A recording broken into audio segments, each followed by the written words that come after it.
I've been getting, there's one that always crops up. It's a guy standing in his kitchen, turns his tap water on, and puts a flame, lights his water coming out of his tap. I'd like for someone to answer the question, why does that happen, and how often does that happen? Who would like to answer that question? Tom? Bainbridge is a location I'm talking about. I understand. There's three things you can find in a rock in the ground generally. Oil, gas, and water. Most of the oil, gas, and water is generated very deep in the ground. And like all things like that, they work to migrate to the surface. Unless something stops it, which is called in geologic terms a cap or a trap, which creates an oil gas reservoir like the Clinton sandstone or the Berea sandstone or the Utica shale that keeps it in those formations. But sometimes oil and gas migrates to the future. And you can go and you can find well records at the Ohio Geologic Survey, particularly in southern Ohio, where they dug a hole in the ground using a shovel and encountered oil and gas. There's oil and gas wells that are producing today in the state of Ohio at very shallow depths, sometimes at depths above the freshwater aquifer. It is very common to find indigenous natural gas, naturally occurring natural gas, inside aquifer reservoirs that people take their drinking water from if they're using water wells. In fact, if you go to Geauga County, for example, in the Bainbridge area, when the Bainbridge incident took place, the aquifer feeding those people is a black shale. It's the aquifer that feeds all those homes up there for their drinking water. By the time that black shale dips into the Appalachian Basin, they call it the Marcellus Shale.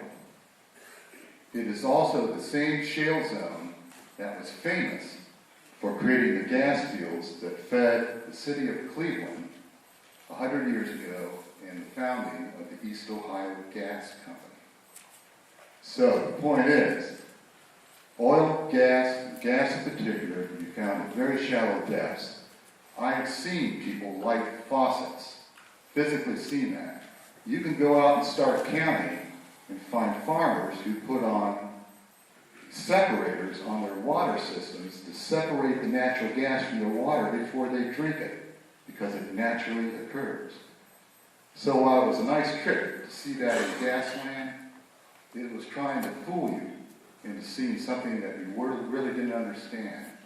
What they were burning is naturally occurring natural gas. Okay, thank you, Tom.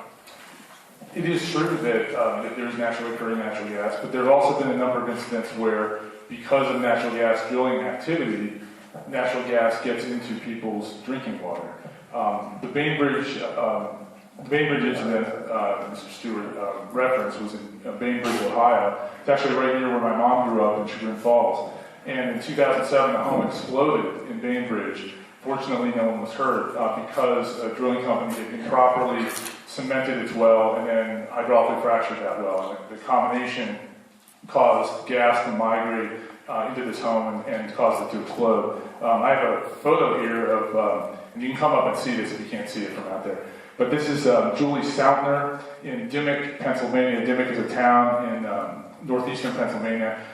She and her family are one of 14 families who can't drink their water anymore. And Julie in this photo is standing next to a PVC plastic vent that the state ordered put on top of her water well because the company improperly drilled some wells near her family, caused gas to migrate into her water well, and that vent is on top of her well so the gas doesn't build up and cause her home to explode. So there are cases, natural gas migration, but there are also cases like in Dimmock of man-made drilling caused gas migration, and the state of Pennsylvania estimated that to route public water to those families in Dimmock to give them a source of clean drinking water would cost $12 million.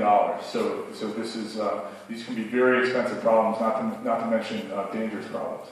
Exactly. That was an example of poor well construction that violated current law, not much less the law that's been improved since then. And in fact, on the English #1 in Bainbridge Township, bad well construction and bad decisions led to overpressurization of the annular space, broke down the surface casing seat, and entered the reservoir. That's absolutely